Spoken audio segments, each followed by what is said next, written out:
প্রিয় দর্শক, আপনাদের সবাইকে আমন্ত্রণ জানাচ্ছি এটিএন নিউজের আজকের এই বিশেষ আয়োজন। আমরা আজকে কথা বলবো ভ্যাট নিয়ে। বাংলাদেশে যাতে 10ই ডিসেম্বর ভ্যাট দিবস পালিত হয় এবং 10 থেকে 15ই ডিসেম্বর ভ্যাট সপ্তাহ পালিত হয়। আজকে ভ্যাট সপ্তাহের শেষ দিনে আমরা এই ভ্যাট দিবস, ভ্যাট সপ্তাহ এবং ভ্যাট জিনিসটা আসলে কি, এটার গুরুত্ব কতটা, সেটা নিয়ে কথা বলবো। ভ্যাট নিয়ে এক ধরনের একটু বিভ্রান্তি আছে। অনেকে মনে করেন যে ভ্যাটটা কি তাদের উপর চাপিয়ে দেওয়া হয় কিনা, বাট ভ্যাটের জিনিসটা দিয়ে একটু সহজ করে বললে ভ্যালু অ্যাডেড ট্যাক্স, মানে মূল্য সংযোজন কর। আপনি যখন জিনিসপত্র কেনা বেচার সময় যখনই সেখানে কোনো মূল্য সংযোজিত হবে তার উপরে আপনাকে এক নির্ধারিত হারে ভ্যাট দিতে হবে। বাংলাদেশে সহজভাবে 15% হারে ভ্যাট দিতে হয়। এটা আরও অনেক ব্যাখ্যা আছে, যারা বিশেষজ্ঞ তারা বলবেন, আমি একদম সহজ কথাটি বললাম। ভ্যাট দেওয়াটা কেন দরকার? যে আমরা অনেকেই বলেন যে আমি ইনকাম করি, আমি কেন ট্যাক্স দিব, আমি কিনলাম, আমি কেন ভ্যাট দিব। ভ্যাট দিতে হবে বা ট্যাক্স দিতে হবে এই কারণে যে আপনি যেই রাষ্ট্রে বাস করেন সেই রাষ্ট্র আপনাকে যে সুযোগ সুবিধাগুলো দিচ্ছে, এবং এই যে আমরা যে উন্নয়ন, রাস্তাঘাট, অবকাঠামো, হাসপাতাল, শিক্ষা প্রতিষ্ঠান, সেইগুলো চলছে, রাষ্ট্র চলবে কিভাবে, সেই টাকাটা কিন্তু আসবে আমাদের দেওয়া ভ্যাট এবং ট্যাক্স থেকে।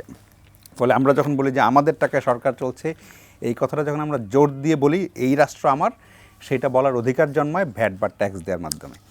ট্যাক্স যেটা হয় সেটা তো যাদের আয় একটা নির্ধারিত সীমা আছে তাদেরকে ট্যাক্সের আওতায় আসে, কিন্তু ভ্যাটটা কিন্তু আসলে আমাদের সবাইকে, রাষ্ট্রের এই যে রাষ্ট্র আমার, এই দেশ আমার, সেটার যে নিজস্বতা তৈরি করে কিন্তু ভ্যাট। কারণ ভ্যাট কিন্তু একদম খুবই সাধারণ মানুষ এবং একদম বিত্তহীন মানুষও কোনো না কোনোভাবে ভ্যাট, কারণ কিছু কিনতে গেলেই তাকে কিছু না কিছু ভ্যাট দিতে হবে। ফলে বাংলাদেশের প্রতিটি মানুষ কোনো না কোনোভাবে রাষ্ট্রের উন্নয়নে অবদান রাখছে ভ্যাট দেওয়ার মাধ্যমে। আমরা আজকে এই বিষয় নিয়ে কথা বলবো। আমাদের সাথে দুজন অতিথি আছেন ডক্টর আব্দুল মান্নান শিকদার, জাতীয় রাজস্ব বোর্ডের সদস্য, কাস্টমস, নিরীক্ষা, আধুনিকায়ন ও আন্তর্জাতিক চুক্তি বিষয়ক, এবং আছেন মোহাম্মদ হেলাল উদ্দিন, এফবিসিসিআইয়ের সাবেক সহসভাপতি এবং দোকান মালিক সমিতির সভাপতি। আপনার দুজনকে স্বাগত জানাচ্ছি অনুষ্ঠানে। ডক্টর আব্দুল মান্নান শিকদার, আমি আসলে আপনার মতো বিশেষজ্ঞ লোক থাকতে আমি খুবই সাধারণভাবে কিছু বলেছি ভ্যাট নিয়ে, একটু আপনি যদি ভ্যাট জিনিসটা একটু বুঝিয়ে দেন আমাদের, আসলে বিষয়টা কী। আমি আপনাকে এবং এটিএন নিউজকে ধন্যবাদ জানাচ্ছি, এবং আমি জাতীয় রাজস্ব বোর্ডের পক্ষ থেকে যারা আজকে আমাকে শুনছেন তাদের সবাইকে ভ্যাট দিবস এবং ভ্যাট সপ্তাহের শুভেচ্ছা জানাই। আপনি আপনার উপস্থাপনায় আসলে ভ্যাট সম্পর্কে বেশ ভালোই উপস্থাপন করেছেন এবং চমৎকার। আসলে আমরা তো জানি যে ট্যাক্স দুই রকমের, একটা হলো ডাইরেক্ট ট্যাক্স, একটা হলো ইনডাইরেক্ট ট্যাক্স। প্রত্যক্ষ কর আর পরোক্ষ কর। প্রত্যক্ষ করটা হলো ইনকাম ট্যাক্স, কোনো ব্যক্তি বা কোনো প্রতিষ্ঠানের উপরে বা কোনো কর্পোরেট বডির উপরে তার যে আয় এবং মুনাফা তার উপরে যে ট্যাক্স নির্ধারণ করে সেটা হলো প্রত্যক্ষ কর, ডাইরেক্ট ট্যাক্স, যেটা ইনকাম ট্যাক্সই করে। আর customs duty, regulatory duty, supplementary duty, VAT, এই যে ট্যাক্সগুলা, সেটা আমরা মনে করি যে প্রথমে আমদানিকারক পরিশোধ করছে, আবার যখন এটা এই র মেটেরিয়াল এনে তিনি কোনো পণ্য বা সেবা প্রস্তুত করে যখন বিক্রি করে তখন মনে হয় যে তিনি দিচ্ছেন, আসলে এর কোনোটাই তিনি দেন না। এই যে আমদানি পর্যায়ে বা ক্রয় পর্যায়ে যে সমস্ত কাস্টমস ডিউটি, ভ্যাট এগুলো পরিশোধ করেন, সেটা কিন্তু আলটিমেটলি কনজিউমারের কাছ থেকে নিয়ে নেন। তো এইখানে ডাইরেক্টলি ওই নিবন্ধিত ব্যক্তির উপরে ট্যাক্সের আপাতনটা, ইনসিডেন্সটা পড়ে না, এটা পড়ে গিয়ে আলটিমেট কনজিউমার, এই জন্য এটাকে পরোক্ষ কর বলা হয়। এবং ভিএটি অ্যাবসলিউটলি পরোক্ষ করের একটি অংশ। এবং আপনি ঠিকই বলেছেন যে কোনো উৎপাদন এবং সেবা পর্যায়ে যতটুকু ভ্যালু এডিশন হয় ততটুকু উপরে ভ্যাট দিতে হয়। আমি একটু ছোট্ট এক্সাম্পল দিয়ে যদি আপনাকে বলি, খুবই ছোট করে বলবো, সেটা হচ্ছে যে ধরেন আপনি 100 টাকা র মেটেরিয়াল নিয়ে আসছেন, এনে এই পণ্যটা তৈরি করেছেন, এর মধ্যে আপনার অনেকগুলো ভ্যালু এডিশনের কম্পোনেন্ট আছে, যেমন পরিবহন খরচ আছে, আপনি গোডাউনে রাখছেন সেটার ভাড়া আছে, আপনি যে ব্যাংক থেকে লোন নিয়েছেন লোনের উপর আপনার ইন্টারেস্ট দিতে হচ্ছে, আপনার শ্রমিকরা কাজ করছে, আপনি বেতন দিচ্ছেন, ওভারহেড কস্ট আছে, আপনি বিভিন্ন মাধ্যমে আপনি এটা বাজারজাত করবেন, সেখানে আপনি কমিশন দিচ্ছেন, চার্জ, আপনার বিভিন্ন রকম চার্জ আছে, আপনার যে মেশিনারিজ ব্যবহার করছেন সেটা ডেপ্রিসিয়েশন আছে, এবং সর্বোপরি আপনার মুনাফা। এই সবগুলো মিলে যে আপনার এটার সাথে মূল্য সংযোজিত হচ্ছে সেটা ধরেন 50 টাকা, তাহলে আপনার সাপ্লাই মূল্য হচ্ছে 100 এবং 50, এই 150 টাকা। 150 টাকার উপরে যখন আপনি চার্জ করছেন 15%, তখন 22.5 টাকা ভ্যাট দিচ্ছে ভোক্তা, কিন্তু আপনি অ্যাজ ম্যানুফ্যাকচারার কিন্তু 22.5 টাকা দিচ্ছেন না। আপনি যে আগে 100 টাকার 15 টাকা দিয়ে আসছেন সেটা কিন্তু 22.5 টাকা থেকে মাইনাস হয়ে যাচ্ছে, তাহলে 7.5 টাকা। তার মানে এখানে একেবারে পরিষ্কার হয়ে গেল, যেমন 50 টাকা ভ্যালু এডিশন হচ্ছে, তার উপরে 15% ভ্যাট, 7.5%। এটা হলো ভ্যাট। এবং ভ্যাটের ইতিহাস কিন্তু খুব দীর্ঘ নয়, এটা 1954 সালে প্রথম ফ্রান্স এটা চালু করে এবং ফ্রান্স ভ্যাট ইমপ্লিমেন্ট করে এটা খুব আধুনিক এবং এটা হিসাব ভিত্তিক এবং ভ্যালু এডিশনের উপরে হয়। এই জন্য কিন্তু পণ্য মূল্য ওই এক্সাইজে যেভাবে বেড়ে যায় এটা কিন্তু বাড়ে না, কারণ ওই যে ওখানে সমন্বয় হয়। তো এটা ফ্রান্স কিন্তু ব্যাপক সাড়া পায় এটাতে। সাড়া পাওয়ার পরে দেখেন যে আপনি ইউরোপের সব কান্ট্রিগুলো এখন ভ্যাটে চলে আসছে এবং পৃথিবীর প্রায় 170টি দেশে এখন ভ্যাট আছে, কারণ ভ্যাট ইকোনমিকে অনেক চাঙ্গা করে এবং আমাদের দেশেও তাই হচ্ছে। 1991 সালে প্রথম ভ্যাট হচ্ছে। ভ্যাট হওয়ার পরে আমরা 1991 সালে আমরা যে আইনের মাধ্যমে ভ্যাটটা আদায় করতাম বা মূল্য সংযোজন কর 1991, সেটা আসলে আমাদের দেশের আর্থসামাজিক প্রেক্ষাপটের কারণে আমরা অনেক ডিস্টোর্ট করে ফেলেছিলাম। এটা চেঞ্জ হয়ে গেছিলো, অনেক চেঞ্জ হতে হতে এটা ইন্টারন্যাশনাল ক্যারেক্টার এটা ছিল না। পরে 2012 সালে আমরা মূল্য নতুন করে একটা যোগ্যোপযোগী আইন করেছে আপনারা। জি। এবং আমরা প্রতি বছরই 10 ডিসেম্বর ভ্যাট দিবস পালিত হয়। এবং ভ্যাট দিবস কেন পালিত হয় সেটা হচ্ছে যে আমরা যেটা চাই যে জনসাধারণ ভ্যাট সম্পর্কে জানুক এবং আমাদের মূল শক্তি স্টেক হোল্ডার, যে যারা নিবন্ধিত ব্যক্তি, যারা ম্যানুফ্যাকচারার, যারা সেবা প্রদানকারী, যারা ব্যবসায়ী, তাদের সাথে আমাদের একটা সেতুবন্ধন তৈরি হোক এবং ক্রেতা, নিবন্ধিত ব্যক্তি এবং ভ্যাট সংগ্রাহক, এই তিনজনের মধ্যে একটা সেতুবন্ধন তৈরি হোক, একটা চমৎকার পরিবেশ তৈরি হোক এবং আমরা তাদের সমস্যাগুলো জানি, সেই সমস্যাগুলো জেনে আমরা সিস্টেমকে সহজ করে দেই।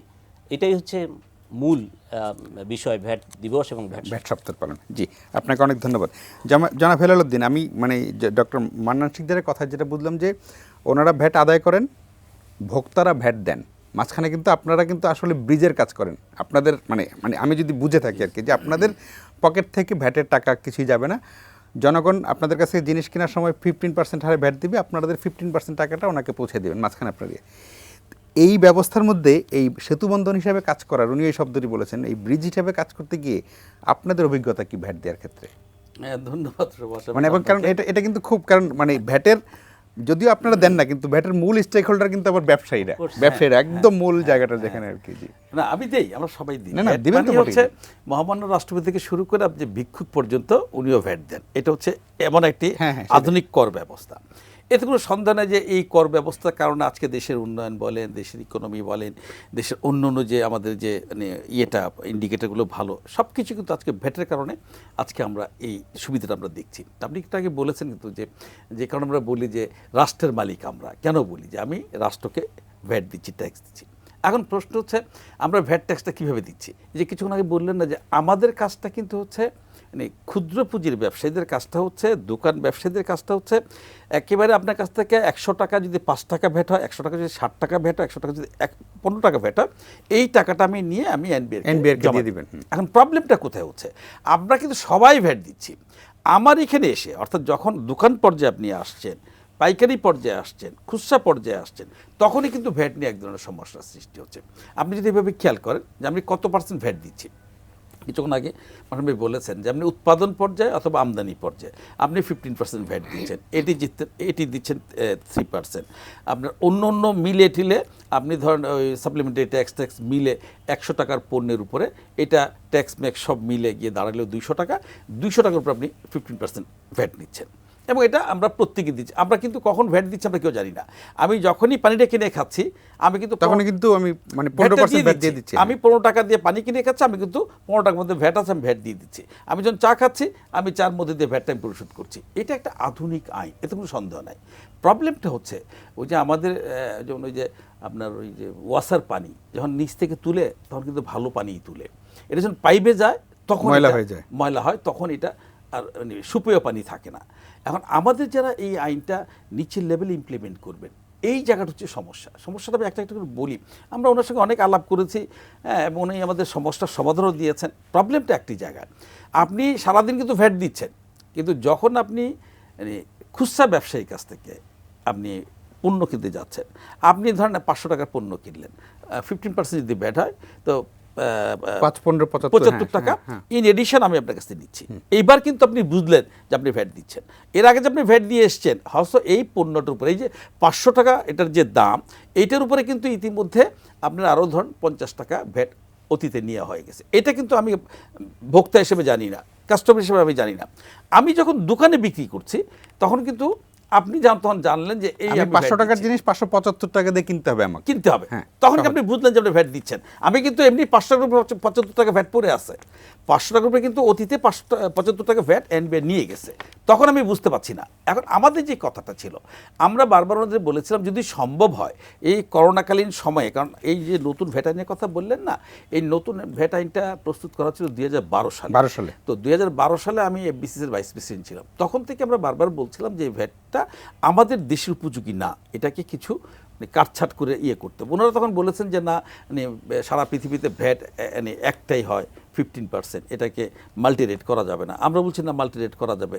আমরা তথ্যপত্র ওনাদের কাছে উপস্থাপন করেছি অনেক দিন, প্রায় 2012 সালের আইন 2019 সালে আইসা এটা ইমপ্লিমেন্ট করতে হয়েছে। কিন্তু প্রবলেমটা হয় যখন আপনি ক্ষুদ্র পর্যায়ে আসছেন, যখন আপনি খুচরা পর্যায়ে, পাইকারি পর্যায়ে আসছেন। আমরা সেখানে বলছিলাম যে এটারও 2% যদি আপনি উপর থেকে নিয়ে যান, আপনি এখন 15% নিচ্ছেন, আরও 3% নিচ্ছেন, আবার কী বলে অন্য অন্য ট্যাক্সও নিচ্ছেন। এখানে যদি আর 2% খুচরা পর্যায়ে যেটা নিতেন, এই যে দোকানে দোকানে যেটা নিতেন, সেটা যদি সেখান থেকে নিয়ে যান, তাহলে এখন উনি যে ভ্যাট পান তার 3 গুণ 4 গুণ বেশি ভ্যাট পাবেন। এনবিআর সেই কথাটা আমাদের রাখলেন না, আইনে নাকি সেটা হয় না। আচ্ছা, যেটা আইনে হয় না তো আমার কোনো আপত্তি নাই। এখন আপনি কি করছেন দেখেন, এই আমাদের মাননীয় অর্থমন্ত্রী উনি আমাদের 2019 সালে ডেকে বললেন আমি 2019 সালের জুলাই মাসে আমি ইমপ্লিমেন্ট করবো ভ্যাট। হ্যাঁ, অতএব এই ব্যাপারে কোনো প্রশ্ন আমি নিব না, যেখানে সমস্যা হবে সেখানে আমরা সমাধান দিব। এর মধ্যে করোনা আসার পরে আমরা তো একটা নাজেল অবস্থার মধ্যে ছিলাম, আমরা বিভিন্ন সময় সমস্যা হলেও আমরা কারোর সঙ্গে যোগাযোগ বা কথা বলতে পারি না। এখন যে নতুন করে সমস্যার সৃষ্টি হয়েছে, আপনি এখন একটা বিশেষ কোম্পানিকে আপনি দিয়ে দিয়েছেন যে ওরা ভ্যাট তুলবে, ওরা মেশিন দিবে, হ্যাঁ, এবং টোটাল যে ভ্যাট তুলবে তার ঢাকায় নেবে তারা 0.52%, আর চট্টগ্রামে নেবে তারা 0.53%।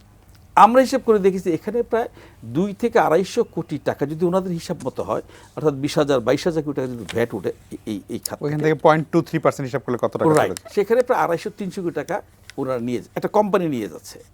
তো সেই ক্ষেত্রে আপনি এত বড় একটা এমইউ করলেন, এত বড় একটা এগ্রিমেন্ট করলেন, আপনি কি একবার ভাবলেন না যে ব্যবসায়ীরা যেহেতু ভ্যাট দেয়, এফবিসিসি আছে, ওদের সঙ্গে কথা বলি, বাংলাদেশ দোকান মালিক সমিতি আছে যারা ক্ষুদ্র ব্যবসায়ীদের প্রতিনিধিত্ব করে, তাদের সাথে কথা বলি, আমাদের সঙ্গে কোনো কথাবার্তা ওনারা বললেন না। আমরা যে কথাটা বারবার বলছিলাম, যেহেতু একেবারে এন্ড ইউজারের কাছে ক্ষুদ্র ব্যবসায়ীরা বিক্রি করে, তার কিন্তু রেয়াদ নেওয়ার সুযোগ নেই। আমি ভ্যাট দিই নাই, যে কারণে আমি রেয়াদও নিতে পারবো না। আমি নির্মোহভাবে টাকাটা তুলে আমি এনবিআরকে জমা দিব। তাহলে এই টাকাটা যদি সাধারণ দোকানদারদের দেওয়া হইতো, যে যারা এই কাজটি করবা, যেমন এনবিআর একজন চেয়ারম্যান বলেন, মেম্বার বলেন, মানে অন্য অন্য অফিসার বলেন, তারা বেতন পান, বোনাস পান, চাকরির শেষে ওনারা পেনশন পাবেন। আমি তো দোকানদার হিসেবে কিছুই পাচ্ছি না, আমি তো তুলে দিচ্ছি আপনাকে, আমি আপনাকে হাজার হাজার কোটি টাকা তুলে দিচ্ছি। তো সেখানে যদি বলা হতো যে না ঠিক আছে, আপনি যে টাকাটা তুলবেন তার 2% আপনারা নিয়ে যাবেন, মানে দোকানদার নিয়ে যাবে, তাইলে কিন্তু আমার যে সেলসম্যানগুলো, আপনি তো বোঝেন, একটা প্রণোদনা পেত আর কি। তার প্রণোদনা পেত। আমরা কিন্তু তখন বলতাম, আপনি গেলে দোকানে বলতাম যে না, আমাকে এই ভ্যাটটা আপনাকে দিতে হবে, এই ভ্যাট না দিলে আপনারও সমস্যা, আমারও সমস্যা, আপনি দয়া করে ভ্যাটটা দেন। আমি কিন্তু এই মার্কেটিংটা করতে পারতাম, আমাকে সেই সুযোগটা দেওয়া হলো না। জি, আমি একটু জানাব মান্নান শিকদারের কাছে শুনবো। আমি আপনার কাছে আসতে চাচ্ছিলাম এই কারণে যে জনাব হেলালুদ্দিন বেশ কিছু সমস্যার কথা বলেছেন, আমি অভিযোগ হিসেবে নিচ্ছি না, যে ওনার কথা যেটা মনে হলো যে ডাবল ট্যাক্সেশনের কোনো ব্যাপার থাকে কিনা। উনি বলছেন যে 500 টাকার জিনিস আমি যখন কিনতে যাই 575 টাকা লাগছে, কিন্তু উনি আবার এই 500 টাকার উপর আগে আবার ট্যাক্স দিচ্ছেন কিনা, মানে ডাবল ট্যাক্সেশন হয় কিনা, এটা একটু। আর যেটা হলো যে উনি যেমন বলছিলেন যে 3-4 গুণ বেশি ভ্যাট আদায় করা সম্ভব হতো, এবং এই যে দোকানদারদের একটু প্রণোদনা দেওয়ার ব্যাপার যেটা 2%, এটা একটু হেলাল ভাই চমৎকার করে বলেছেন। তো এখানে একটা জিনিস যেটা আমি আগে মিস করে গেছি, সেটা হচ্ছে যে আমি যে 15%-এর কনসেপ্টে বললাম সেটা ঠিক আছে। 15% হলো আমাদের স্ট্যান্ডার্ড রেট, প্রমিত হার। এই 15%-এর ক্যালকুলেশন করলেই কেবলমাত্র আপনি উপকরণ করে রিয়াতে অ্যাডজাস্টমেন্ট করতে পারবেন, আদারওয়াইজ পারবেন না। এবং যেটা ছিল আগে একটা ট্রাঙ্কেটেড বেজ ছিল, কিন্তু নতুন আইন যেহেতু ট্রাঙ্কেটেড বেজ অ্যালাউ করে না, সেই জন্য আমরা অন্য দেশে, বিভিন্ন দেশে আছে, হেলাল ভাই যেটা বলেছেন যে বিভিন্ন দেশে মাল্টিপল রেট আছে, আমরাও কিন্তু মাল্টিপল রেট করেছি। ভ্যাটের কনসেপ্টটা হলো যে চেইনটা থাকবে, যে আমদানিকারকের কাছ থেকে যদি ব্যবসায়ী কেনে, তাহলে ব্যবসায়ী তার কাছে চালান থাকবে, ভ্যাটের চালান থাকবে, ব্যবসায়ী আবার এটার উপরে রেয়াত মেকানিজম করে 15%। আপনাদের মনে আছে কিনা যে বাজেটের সময় মাননীয় প্রধানমন্ত্রী যে সংবাদ সম্মেলন করেছিলেন, ওই সময় একটা কথা উনি বলেছিলেন যে এই যে মাল্টিপল রেট আমরা করেছি, এই মাল্টিপল রেটের পরিবর্তে কেউ যদি আপনারা প্রমিত হারে স্ট্যান্ডার্ড রেটে যদি আপনারা ভ্যাট দিতে চান সেটা পারবেন। আইনে কিন্তু সেটা বলা আছে, যে কোনো ব্যবসায়ী যে কোনো উৎপাদনকারী যারা থার্ড শিডিউলে রিডিউস ডেট আছে তারা যদি সেটা বাদ দিয়ে 15% হারে করে হিসাব করে তাহলে তিনি অ্যালাউড করতে পারেন এবং সেটাতে কিন্তু আপনার ডাবল ট্যাক্সেশনটা হয় না। কিন্তু আপনি যখনই 10% বা 7.5% যাবেন তখন কিন্তু আপনার আগের ভ্যাট এটা কিন্তু আপনার মূল্যের মধ্যে অন্তর্ভুক্ত করবে, তা নাহলে তো আপনি লুজ করবেন ওটা অন্তর্ভুক্ত, কারণ আপনি তো ওখানে আলাদা করতে পারবেন না। তখন আগে যেমন আমি হিসাব দেখালাম 100 টাকা আর 150 টাকা, এখন হচ্ছে কি 115 টাকা আর 150 টাকা। তার মানে কি আপনার কস্টিং বেড়ে যাচ্ছে এবং ট্যাক্স অন ট্যাক্স হচ্ছে। তো সেই সুযোগটা কিন্তু সবার আছে এবং উনি বললেন যে হেলাল ভাই বলেছেন কিন্তু স্বীকার করেছেন যে আমরা যখন কিনি তখন তো আমরা ভ্যাট চালান পাই না, চালানটা পেতে হবে। এই কালচার যদি না হয় তাহলে ভ্যাটের এই যে মূল যে বেনিফিট ক্রেডিট মেকানিজমের যে সুবিধা সেটা কিন্তু আমরা পাবো না। সেই জন্য প্রত্যেকে আমি বলবো যে এটা যদি ক্রেডিট মেকানিজমে যেতে পারে তাহলে কারো ক্ষেত্রে আর কোনো সমস্যা হবে। তো এই প্রমিত হারের পাশাপাশি রিডিউস রেটগুলো আছে, কেউ যদি হিসাব রাখতে চায় এবং 15% হারে দিতে চায় কোনো অসুবিধা নেই, এটা করতে পারে। যেটা হেলাল ভাই বলছিলেন যে দোকান মানে একদম যারা মানে সাধারণ দোকানদার তাদেরকে প্রণোদনা দেওয়ার একটা ব্যাপার বলছিলেন যে উল্টো চাপিয়ে মানে তাদের উপর এক ধরনের চাপিয়ে দেওয়া হচ্ছে, সেটা না করে তারা নিজে থেকেই আগ্রহ নিয়ে দিত যদি সেখানে কোনো তাদেরকে আপনারা কোনো ইনসেন্টিভ দিতেন। এটা যেটা হেলাল ভাই যেটা বলেছেন আমি সেটা বলি যে আমরা ইএফডিএমএস যেটা উনি সেটার কথা বলছেন, electronic fiscal device management system, আমরা যেটা করেছি প্রথমে তো আমরা মেশিন ফ্রিতে দিলাম বেশ কিছুদিন, পরে দেখলাম যে অনেক কস্ট ইনভলভ, তখন আমরা আবার মেশিন বিক্রি করা শুরু করলাম। এখন আমরা অলরেডি 8,830টা মেশিন আমরা বসিয়েছি অলরেডি। বসানোর পরে যেটা দেখা গেল যে এই যে মেশিনের কস্ট এটা অনেক বেশি এবং মেশিন কিনা বা আমি কিনি অথবা আমার নিবন্ধিত ব্যক্তি হেলাল ভাইরা কিনেন, এটা কিন্তু একটা কস্ট ইনভলভ থাকে এবং সেখানে যে খরচটা হয় তার চেয়ে বরং আমি যদি এই কাজটা যদি কোনো একজন সফটওয়্যার কোম্পানিকে দিয়ে দেই এবং সে যদি আমার সিস্টেমের তথ্যটা দিয়ে দেয়, মেশিন সে ফ্রিও দিতে পারে, বিক্রি করতে পারে। তো মেশিন সে সাপ্লাই দিল, সে শুধু সিস্টেমে আমার তথ্যটা দিয়ে দিল। তাকে যদি আমরা একটা সার্ভিস চার্জ দিই তাহলে মনিটরিংটা সে করতে পারবে এবং তার যত বাড়বে বিক্রি যত বাড়বে তত সে হয়তো ইয়েটা পাবে, সার্ভিস চার্জটা পাবে। কিন্তু আমাদের ভিএটি কর্মকর্তাদের মনিটরিং কিন্তু করা হয় না, তুলে নেওয়া হয়নি, তাদেরটাও থাকবে এদেরটাও থাকবে। এখন উনি যেটা বলেছেন যে ট্যাক্স পেয়ারদের ইনসেন্টিভ, সে বিষয়ে ভবিষ্যতে এনবিআর চিন্তা করতে পারে, এটা কিন্তু ভালো একটা প্রস্তাব। আমি মনে করি যে এ ধরনের তখন আমরা তো এখন পুরস্কার দিচ্ছি, আমরা দিচ্ছি না লটারিতে এই মাসে আপনার যে চালান ইস্যু হবে আগামী মাসের 5 তারিখে আবার এটা লটারি হবে, সেই লটারিতে আমরা লটারির প্রথম এই কুপনটাই হচ্ছে লটারি, এই চালানটাই হচ্ছে লটারির কুপন, তা 1 লাখ টাকা প্রথম পুরস্কার। এই যে ভ্যাটের যে চালানের উপর যেই লটারিটা হয় এটা বোধহয় ব্যাপকভাবে প্রচারিত না, সেই কারণে মানুষ এই কাগজটা যে একটা লটারির টিকিট এটাকে গুরুত্ব দিয়ে রাখে না, এক নম্বর। তার 2 নম্বর হলো যে এটা লটারির রেজাল্টটা কোথায় পাওয়া যাবে সেটাও হয়তো অনেকে, যেমন প্রাইজ বন্ডের লটারি পত্রিকায় ছাপা হয় যখন হয় তবে, কিন্তু এই ভ্যাটের লটারিটা হয় আপনি এখন জানলাম যে 5 তারিখে হয়, তার মানে তাহলে 6 তারিখের পত্রিকায় বা কোনো পত্রিকায় জানা থাকবে যে 6 তারিখের অমুক পত্রিকায় ভ্যাটের লটারি ডটা থাকবে, তাইলে হয়তো মানুষের মধ্যে একটা আগ্রহ, কিন্তু অনেকে আসলে জানি না। এটা আপনার মাধ্যমে আমি বললাম যে আমাদের ঘাটতিটা মেনে নিয়ে মাধ্যমে আমি দর্শকদেরকে জানাচ্ছি যে আমাদের 5 তারিখে যখন লটারি হয় এটা স্বয়ংক্রিয় পদ্ধতি হয়, কিন্তু ম্যানুয়াল না, মেশিনেই হয়। মেশিনে হওয়ার সাথে সাথে কিন্তু আমরা ডিক্লেয়ার করে দিই এবং সেখানে 20-30 জন সাংবাদিক থাকেন এবং ক্যামেরাম্যান থাকে, প্রিন্ট এবং ইলেকট্রনিক মিডিয়া, এবং তারা কিন্তু সাথে সাথে এই রেজাল্টটা স্ক্রলে দিয়ে দিচ্ছে বা প্রচারিত হচ্ছে, পত্রিকাও আসছে পরের দিন। আর যেটা করি আমরা, আমাদের ওয়েবসাইট যেটা আছে এনবিআরের ওয়েবসাইট, সেখানে ইএফডিএমএস-এর একটা ফোল্ডার আছে, সেইখানে কিন্তু রেজাল্টটা চলে যাচ্ছে, ওখানে দেখবেন যে প্রত্যেক মাসের রেজাল্ট আপনি ওখানে পাবেন এবং একটা ছোট্ট ফরম্যাট, নাম, মোবাইল নাম্বার, ইমেল নাম্বার, মানে কয়েকটা 3-4টা তথ্য, এবং কমিশনারদের এরকম নির্দেশ দেওয়া হয়েছে যে উনি 1 কাপ চা খাবে, চা খেতে খেতে তোমার চেক টাকা, এবং এই টাকার উপরে কোনো ইনকাম ট্যাক্স নাই এবং কোনো ভ্যাটও নাই। মানে 8,830 মেশিন যেখানে আছে সেখান থেকে আমাকে যথেষ্ট প্রচারও করেছি। প্রিয় দর্শক, এটা আমি একদম ঘোষণা দিয়ে দিলাম, আমি নিজে সংরক্ষণ করব এবং যেই 8,830টা মেশিন যেখানে বসানো আছে সেখান থেকে আপনি যে ভ্যাট চালানটা পাবেন এটা একটা লটারির কুপন, সর্বোচ্চ পুরস্কার 1 লাখ টাকা পেতে পারেন। প্রত্যেক মাসের 5 তারিখে ড্র হয়, এনবিআর এর ওয়েবসাইটে ঢুকলে আপনি 6-7 তারিখে গিয়ে একবার জেনে নেবেন, টাকা পেলে গিয়ে চা খেতে খেতে টাকা নিয়ে আসবেন। একটা দেশের রাজস্ব আদায় করবেন, লটারি দিয়ে আপনি তাকে প্রলোভন দেখাবেন, এটা বিষয় না, কিন্তু এটা আমি খুব উৎসাহের সাথে নিচ্ছি না। বিষয়টা হচ্ছে সমস্যাটা কোন জায়গায়।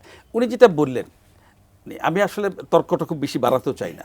যখন আমি ওষুধ কিনতে যাচ্ছি, আমি তো মানে ফুল ভ্যাটটা দিয়ে আমি আনতেছি, তখন আমার কাছে কিন্তু ওষুধের দোকানদার আলাদা করে ভ্যাট চালান চালান দেয় না, হ্যাঁ। তাহলে সেই কাজটা দোকান পর্যায়ে করলে সমস্যাটা কোথায়? আমি বুঝাইতে পারছি। একই জিনিস, আপনি একটা কোট কিনবেন, এই কোটের যদি টাকাটা সেখানে রেখে দিচ্ছেন, কিন্তু ওনারা রেখে দিচ্ছেন, আরও 2% রেখে দেন, যে এটা আমি দোকান থেকে 3% নিতাম, ওই 3% সেখানে রেখে দেন, তাহলে তো আপনি কখনোই বুঝবেন না যে আসলে পণ্যের মানে আপনি কখন ভ্যাটটা দিলেন। বাট ভ্যাট কিন্তু পেয়ে যাচ্ছে গভর্নমেন্ট। এই জায়গাটা না করে আপনি কি করলেন, আপনি বলছেন না প্রত্যেক দোকানদারকে তুলতে হবে। আচ্ছা ঠিক আছে, আমার তাতেও আপত্তি নাই, রাষ্ট্রের মালিক যেহেতু আমরা, আমাদের তাতেও আপত্তি নাই। প্রথম ওনারা বললেন যে আমাদেরকে বিনা পয়সা মেশিন দেবে, এরপর ওনারা মেশিন দিলেন 8,000 8,500 মেশিন দিয়েছেন। এখন তারা একটা কোম্পানিকে দিলেন। তো আমরা যখন স্বপ্রণোদিত হয়ে বললাম যে আমরা মেশিন কিনে নিব, আপনারা আমাদের মেশিন দেন, আমরা পয়সা দিব, আমরা মেশিন কিনে নিব, তো সেটা আপনি পারলেন না। এখন কি করলেন, একটা কোম্পানিকে আপনি দায়িত্ব দিলেন যে তুমি এইগুলো দিবা, তুমি পয়সা নিবা কি নিবা না তুমি বুঝো। আচ্ছা, প্লাস তুমি যে টাকা তুলবা সার্ভিসটা, সেখান থেকে তুমি 5.2% পাবা। এই যে তাকে দিলেন, আপনি কার সঙ্গে কথা বলে দিয়েছেন? আপনি কি মনে করেন না দেশের জনগণ রাষ্ট্রের মালিক? এই কিছুক্ষণ আগে যেটা বললেন, আপনি মুখে বলবেন জনগণ রাষ্ট্রের মালিক, ব্যবসায়ীরা ভ্যাট দেয়, আপনি যখন আলোচনা করবেন, আপনি যখন সিদ্ধান্ত নেবেন, আপনি যখন আইন প্রণয়ন করবেন, তখন ব্যবসায়ীদের কথা শুনবেন না, আপনি আপনার মতো করে আইন করবেন। এতে করে মানুষের মধ্যে ক্ষুব্ধতা বাড়ে, এতে করে মানুষ কিন্তু খুবই কষ্ট পায়। এই দুইটা ক্ষোভের কথা আমি একটু ডক্টর মান্নান শিকদারের কাছে শুনিনি। দুইটা কথা বলেছেন উনি, একটা হলো প্রস্তাবনার, হতে পারে না হতে পারে, একটা হলো যে ওষুধের দোকানের মতো আপনি অন্য পণ্যের ক্ষেত্রেও আপনি অ্যাডভান্স ভ্যাটটা যদি নিয়ে নেন তাহলে সুবিধা হয় কিনা সেটা। আরেকটা হলো যে এই যে মেশিন 8,830 মেশিন, ওনারা বলছেন যে ওনারা নিজেদের টাকা কিনে নিতে চেয়েছিলেন। এই দুইটা যদি একটু না, এটা প্রথমটা হচ্ছে যে মেডিসিনের ক্ষেত্রে এবং পেট্রোলের ক্ষেত্রে আমরা অ্যাডসোর্সে এটা নিচ্ছি, কিন্তু অন্য ক্ষেত্রে আমরা নিচ্ছি না। এটা হয়তো ভবিষ্যতে এটা ব্যাপারে জাতীয় রাজস্ব বোর্ড চিন্তা করবে, কিন্তু এটাতে একটা অসুবিধাও আছে। অসুবিধা হলো যে ভ্যাটের যে ক্রেডিট মেকানিজম, ভ্যাটের যে মূল সিস্টেম, সেটা থেকে হ্যাম্পার্ড হয়। এটা কিন্তু এক ধরনের বিচ্যুতি ভ্যাটের ইয়েটা হচ্ছে যে সবাই হিসাব রাখবে এবং প্রতি স্তরে স্তরে যতটুকু ভ্যালিডেশন হবে ততটুকু তারা ভ্যাট দিবে। সুতরাং এই বিষয়গুলো আমার মনে হয় না যে ভবিষ্যতে সমস্যা হবে, কারণ আমরা তো অটোমেটিক্যালি ডিজিটাল বাংলাদেশের মধ্যে চলে যাচ্ছি এবং ডিজিটাল এনবিআর হয়ে যাচ্ছে, এবং তখন প্রত্যেকেরই কিন্তু হিসাব থাকবে। আর তাছাড়া প্রতি বছরই তো বাজেটে হেলাল ভাইরা থাকেন, এবং সেক্ষেত্রে ভবিষ্যতে এনবিআর কী করবে সে বিষয়গুলো চিন্তা করবে। যেমন এবার আমি বললাম যে পাইকারির জন্য একটা আসছে, ভবিষ্যতে এরকম চিন্তা করা যেতে পারে। মেশিন ওনারা কিনতে চেয়েছেন কখন আমি জানি না ঠিক, যেটা হলো যে আমরাই চিন্তা করলাম যে সরকারের অনেক টাকা খরচ হয়ে যাচ্ছে, এই মেশিন যদি আমরা ফ্রি দেই, আমরা চিন্তা করলাম যে হেলাল ভাইয়ের জন্য একটা মেশিন 20,000 টাকা কেনা যতটা সহজ হবে, আমাদের এতগুলো মেশিন একসঙ্গে কয়েকশো কোটি বা 1,000 কোটি টাকা ইনভলভমেন্ট গভর্নমেন্টের জন্য আসলে একটু কষ্ট হয়ে যায়। তো সেই জন্য আমরা এটা আউটসোর্সিং করে দিয়েছি, ওনারা কিনতেছেন এবং ভালো রেসপন্স পাওয়া যাচ্ছে, এবং ওনারাই আসলে এটার আমি বলবো যে কৃতিত্বের দাবিদার, এবং ওনারা এটা কোনো আপত্তি করেনি এবং টাকা দিয়ে ওনারা কিনতেছেন। আর এখন যেটা করা হচ্ছে সেখানে তো এরকম কোনো প্রভিশন নাই, এবং সেখানে আমরা অ্যাবসলুটলি সার্ভিসটা কিনব। এইটা এখন গভর্নমেন্ট সিদ্ধান্ত নিয়েছে যে এইভাবে এটা করলে ভালো হবে। সেখানে হেলাল ভাইয়ের যে এত ক্ষোভ, সেটা তো আগে জানতাম না, জানলে তো একটু হেলাল ভাইয়ের সাথে আগে একটু কথা বলে নেওয়া যেত। আমাদের দৃঢ় বিশ্বাস যেটাতে আমরা একটা ভালো ফল পাবো, এবং এখনটা আউটসোর্সিং হচ্ছে, আপনি দেখেন পিপিপি হচ্ছে, এটা এক ধরনের আউটসোর্সিংও বলতে পারেন, এবং এই আউটসোর্সিংয়ে আমাদের দৃঢ় বিশ্বাস যেটাতে খুব ভালো ফলাফল পাওয়া যায়, এবং যেটা আপনি বললেন তাকে যে সার্ভিস চার্জ দিব, আমরা যদি ইনকাম অনেক বাড়ে আমরা সার্ভিস চার্জ দিতে তো তাকে দিতে আমার কোনো অসুবিধা নেই। আপনারা বললেন না যে আমরা আমাদেরকে খুব আপন মনে করেন। প্রথমত হচ্ছে আপনি দেখবেন যে ওনারা যে কাজটি করেন সেই কাজটি আমার ক্ষুদ্র ব্যবসায়ী করছে, কিন্তু আমি সেই কাজটি করছি, উনিও টাকা তুলছেন আমিও টাকা তুলছি। বাট উনি যখন আমার দোকানে যাচ্ছেন তখন উনি হয় পুলিশের চরিত্রে আর আমি হচ্ছি আসামির চরিত্রে। জায়গাটা হচ্ছে এই জায়গার প্রবলেম। আমার দোকান থেকে খাতাপত্র সব উনি নিয়ে যাবেন, হিসাব দেখেন কোথায় হিসাব ভুল হয়েছে কোথায়। এখন বলেন তো ফ্রান্সে যে কাজটি পারে সেই কাজটিকে আমার দোকানদাররা পারে? আমার দোকানদাররা 100% হিসাব আপনাকে দিবে, আর যখন আপনি হিসাব দেখছেন, আপনি হিসাব দেখছেন একটা ইন্টেনশন নিয়ে, তখন এখানে দেখা গেল যে এমন বড় একটা অ্যামাউন্ট আপনি তৈরি করে দিলেন আমাকে, আমি তখন বলবো ভাই বা আমি ব্যবসায় করবো না ভাই। আমাকে অসংখ্য ব্যবসায়ী বলছে ভাই আমি ব্যবসায়ী করবো না, কারণ ওনার যেই মাথায় নাই যে তার এত টাকা ভ্যাট হয়ে গেছে। ওই যে হিসাবের কথা বলছেন উনি, আমার কথা হচ্ছে হিসাবটা দরকারই না। আমরা হিসাবে কেন নিচ্ছেন? যদি ডিসপেন্সারিতে হিসাব না রাখতে হয়, সেটা তো শুনে বললেন যে যদি পেট্রোল অকটেন ডিজেল হিসাব রাখতে না হয়, যেমন আমার একটা তেলের পাম্প আছে, আমি তো হিসাব রাখি না সেখানে ভ্যাটের, ওনারা সেখানে অগ্রিম কেটে নিচ্ছেন, আমি তেল আনছি আইনা বিক্রি করে দিচ্ছি, আমার কোনো হিসাব রাখতে হয় না। এর জন্য কথাটা খেয়াল করেন। তাহলে আমাদের দোকানদারদের জন্য সেই কাজটা করলে ক্ষতিটা কোথায়? আমি আবারও বলি আপনাকে, তাইলে কিন্তু আমি বুঝতাম যে উনি আমাকে সমানভাবেই দেখেন। উনি আমাকে সমানভাবে দেখেন না, কারণ উনি বেতন ভাতা সবই পান, আমি কিছুই পাই না। তারপর উনি একবারও ভাবেন না এই লোকটি আমার কাজ করছে, ঠিক আছে, ওনার ভুল ত্রুটি হলে ওনাকে আমি শুধরে দিচ্ছি যে না আপনি এইভাবে আপনি কাজটি করেন। তা না করে একটা বিশাল জরিমানা করলেন। যেমন এখানে আইনে বলা আছে আপনার 50 লক্ষ টাকা পর্যন্ত যাদের টার্নওভার ইয়ারলি তারা মওকুফ পাবে। হ্যাঁ, কিন্তু ওনারা মানেন না। ওনার কথা বলছি না আমি, ওনাদের যে নিচের লেভেল, ওনাদের সঙ্গে গেলে কিন্তু আমি হ্যাঁ না 50 লক্ষ টাকা তো এমনিতে না সঠিক না। আমি প্রথমে কিন্তু বলেছি যে ওনারা যারা দায়িত্ববান মানুষ তাদের সঙ্গে তো আমাদের সমস্যাটা নেই। সমস্যা হচ্ছে লেভেলে যারা কাজটি করেন, আমি একদম বলেই দিচ্ছি সুপারিনটেন্ডেন্ট লেভেলে যারা কাজটি করেন। আপনি কয়েকদিন আগে আমরা ইয়েতে গেছি বিক্রমপুরে, মুন্সিগঞ্জ শহরে, ওখানে 450 দোকানকে তারা ভেটের রেজিস্ট্রেশন দিয়েছে। আর রেজিস্ট্রেশনের নিয়মটা হচ্ছে আপনি রেজিস্ট্রেশন নেবেন, এরপরের মাস থেকে আপনি রিটার্ন সাবমিট করবেন। যদি রিটার্ন সাবমিট না করেন সময় মতো 15 তারিখের মধ্যে 10,000 টাকা জরিমানা। 5,000 এখন 5,000 করছেন, ওই সময় 10,000 ছিল। আচ্ছা এই কমিয়ে নিয়ে আসছে, এবং এই 5,000 টাকা এনবিআর এর চেয়ারম্যান মকুফ করতে পারে না। কথাটা খেয়াল করেন, মানে আমাকে কেন জরিমানার মধ্যে আনবেন আপনি? আর আপনি কি মনে করেন মুন্সিগঞ্জে 450 দোকানকে আপনি ভেটার আওতা আনতে পারেন? 50 লক্ষ টাকা কথাটা খেয়াল করেন। আমি ডেকে নিয়ে আসলাম সুপারিনটেন্ডেন্ট সাহেবকে, আমি বললাম ভাই ব্যাপারটা কি বলেন তো, আপনি কেন? আমার উপরে চাপ আছে, আমাকে উপর থেকে প্রতিদিন বলে হ্যাঁ তুমি কেন রেজিস্ট্রেশন দিচ্ছ না? গত সপ্তাহে গেছে আবার খিলগা তালতলা মার্কেটে, ওখানে গিয়ে সমস্ত দোকানে তারা রেজিস্ট্রেশন করাবে। তো এই যে রেজিস্ট্রেশন করবেন, আপনি যদি আমাকে এইটুকু মনে করতেন, আমার সেখানে সমিতি আছে, সমিতিকে বলেন যে ভাই তোমার এখানে 500 দোকান আছে, তোমার এখানে 500 দোকান আছে, কোন কোন দোকান 50 লক্ষ টাকার উপরে সেল করে ওদের একটা লিস্ট করে আমাকে দাও, ওদেরকে আমি রেজিস্ট্রেশন দিয়ে যাচ্ছি, ওরা ভ্যাট মেশিন পাবে, ভ্যাট তুলবে। তা তো আপনি করছেন না। আমি একদম শেষ দিকে আমি একবারে প্রশ্ন করে আপনার কাছে আসছি। না আমি একটু সাপ্লিমেন্ট করি। সেটা উনি বলেছেন যে আমরা ওই যে মেডিসিনের যেভাবে করছি সেখানে হিসাব রাখতে হয় না। হ্যাঁ, তারপর না এটা কিন্তু ঠিক না, হিসাব রাখতে হয় না, এটা কিন্তু ঠিক না। একজন ম্যানুফ্যাকচারার কি পরিমাণ মেডিসিন বিক্রি করছেন হোলসেলার কাছে, হোলসেলার কি পরিমাণ রিটেলার কাছে, এই চেইন কিন্তু অডিট করা হয়। আবার তেলের ক্ষেত্রেও কতটুকু তেল যাচ্ছে এটা অডিট করা হয়। আমি নিশ্চিত যে এখন যেমন আপনি বলছিলেন যে এনবিআর ডিজিটাল হয়ে যাচ্ছে, এবং আমিও জানি যে আপনারা এই ভ্যাট আদায় প্রক্রিয়াটা প্রায় পুরোটাই এখন আপনারা আমি সেটাই বলছি কেন এই বিষয়গুলো জানেন না, জায়গায় চলে যাওয়ার কথা। আমি বলি আমাদের কথা বললেন না, আমি একটু একটা মিনিট শেষ করে দিচ্ছি। ডিজিটাল করে আমাদের যে কি বিপদে ফেলছে এখন, আমাকে কিন্তু মানুষটা ভালো হইতে হবে। স্যার আমি আপনার কথাটা বলে দিই, মানুষটা কিন্তু ভালো হইতে হবে, আমাকে সৎ হইতে হবে। হ্যাঁ, আপনি এখন যেখানে যাবেন যে অফিসে, প্রথমে বললো যে না আপনার এটা তো আসে নাই, আপলোড হয় নাই, মানে অথবা সার্ভার ডাউন কয়ে এসে চলে যাবে। মানে আপনি এখন ওই এইটা কিভাবে সহজ করা যায় এটা জানাবো না। এখন এইখানে শুনেন, আমরা যে অফিসে মাননীয় প্রধানমন্ত্রী যে ডিজিটাল বাংলাদেশের সাথে কিন্তু আমরা খাপ খাইয়ে এনবিআর কে ডিজিটাল করার আপ্রাণ চেষ্টা করছি, এবং তার ইএফডিএমএস বলেন, তারপরে এই যে ভ্যাট অনলাইনে 16টা মডিউল করা হয়েছে। হেলাল ভাইকে অনুরোধ করব যে এই মডিউলগুলো কি এবং কিভাবে এটা ব্যবহার করা হয়, কাজ করে। যেমন অনলাইনে এখন নিবন্ধন নেওয়া যায়, অনলাইনে রিটার্ন সাবমিট করা যায়। ব্যবসায়ীদের জন্য এত সহজ ফরম্যাট করে দেওয়া হয়েছে যে যারা 5% ভ্যাট দিবে বা 1.5% ভ্যাট দিবে, সে যখনই বলবে যে হ্যাঁ আমার এই 1.5% অথবা 5% আমি ভ্যাট দিব, তখন এই যে রিটার্নের যে কলামগুলো সব তার জন্য যে কয়টা 4-5টা 2-3টা কলাম বাকিগুলো অফ হয়ে যাবে। এটা তো সহজ করা হচ্ছে। এবং এটা না হেলাল ভাই, এটা কিন্তু শুনেন, আমরা আইটিতে আমরা অনেকে গিয়েছি, এ কথা বললে হবে না, এবং এটা করতে হবে। এবং আপনার যত ধরনের সহযোগিতা লাগে এনবিআর করবে। একটা প্রশ্ন প্রায় শোনা যায় যে অনলাইনে রিটার্ন দিচ্ছি, আবার আমাকে যেটা উনি বলেন নাই যেতে গিয়ে, তারপর আমরা স্পষ্ট বলে দিয়েছি যে অনলাইন মানে অনলাইন, অনলাইনে রিটার্ন সাবমিট করার পরে আর কোনো হার্ড কপি চাওয়া যাবে না, কোনো ধরনের রিসিভিং করা যাবে না। অনলাইন মানে অনলাইন, এবং অনলাইন এমনভাবে করতে হবে যাতে করে আমার সাথে ট্যাক্স পেয়ারের ইন্টারাকশনটা কম হয় বা হয় না।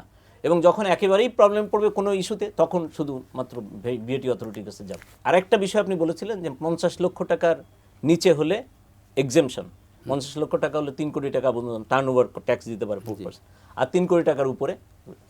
এইটা আইনে আরেকটা প্রভিশন আছে যে এনবিআর বা সরকার যে কোনো পণ্য বা পণ্য শ্রেণীকে টার্নওভারের আওতায় টার্নওভার নির্বিশেষে নিবন্ধনের আওতায় নিয়ে আসতে আনতে পারে, পারে। হ্যাঁ। সেই আদেশের আলোকে আপনার রেস্টুরেন্ট, মিষ্টির দোকান, বিউটি পার্লার, এরকম অনেকগুলো সার্ভিস সেক্টরে অনেকগুলো ট্রেডকে এবং অনেকগুলো ম্যানুফ্যাকচারার, যেমন নিবন্ধনের আওতায় আনা হয়েছে। জর্দা, গুল, এইগুলোকে টার্নওভার যাই হোক না কেন নিবন্ধনের আওতায় নিয়ে আসে। কিন্তু এর turnover বাইরে আমরা যদি বলে 50 লাখের দিয়েছি, নিচে হতে আমরা বলে দিচ্ছি, এই সাধারণ আদেশের বাইরে কোনো প্রতিষ্ঠান যদি ছোট প্রতিষ্ঠান থাকে এবং যেগুলো 50 লক্ষ টাকার নিচে, সেখানে নিবন্ধন হওয়ার কথা না। এই কথা আমাদের চেয়ারম্যান মহোদয় প্রতিনিয়ত বলছে।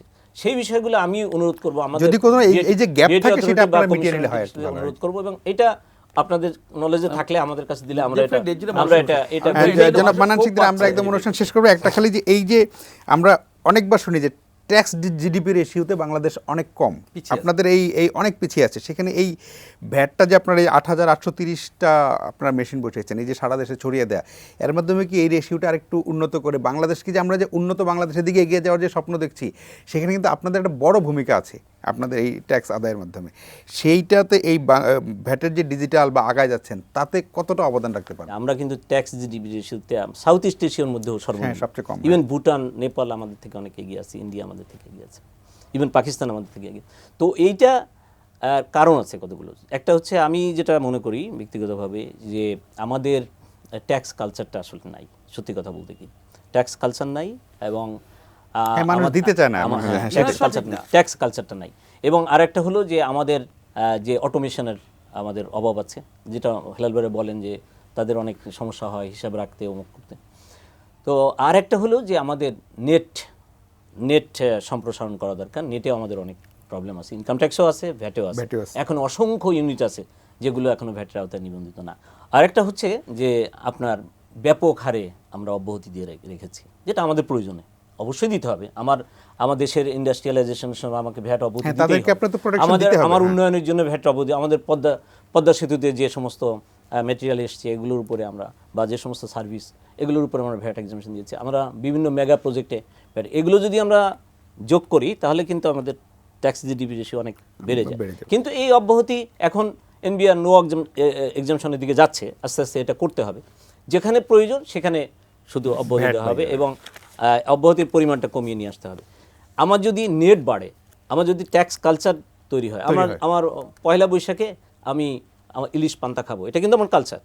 আর আমাকে ট্যাক্স নভেম্বর মাসে আগে 30 তারিখের মধ্যে ট্যাক্স আপনাকে ট্যাক্স দিতে হবে, ভ্যাটটা হ্যাঁ, দিতে হবে। জি। আমি সবসময় চিন্তা করব যে ভ্যাটটা আমি কালেকশন করব, কালেকশন করে আমি এনবিআরকে দিব।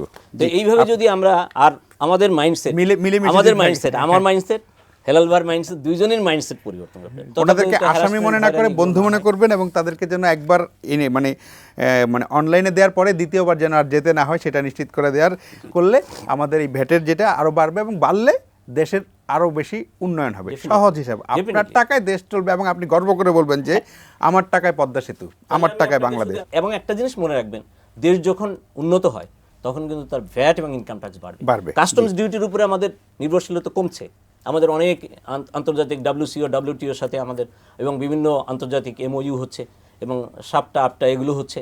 আমাদের কিন্তু ডিউটির উপরে আমদানি নির্ভরশীলতা কমবে। যে হেলাল ভাইয়ের পণ্য যেন এসে কোনোভাবেই পোর্টে এটা আটকে না থাকে। তা আটকে থাকলে ওখানে যে ড্যামারেজ হয়, সেটা তো ওনার পণ্য মূল্যের মধ্যে বা সেবার মধ্যে চলে যায়। তো সেটা যেন না, ট্রেড ফ্যাসিলিটি করে। জি জি জি, আপনার দুজনকে অনেক ধন্যবাদ। প্রিয় দর্শক, মানে কখনোই যেন এটা মনে না করা হয় যে আপনার পকেট থেকে ভ্যাটটা যাচ্ছে বটে, কিন্তু সেটা কিন্তু কাজে লাগছে, আবার ঘুরে ফিরে আপনার উন্নয়নে কাজে লাগছে। দেশ এগুবে যদি আপনি ঠিকমতো ভ্যাট ট্যাক্স দেন। ভালো থাকবেন সবাই, সাবধানে থাকবেন।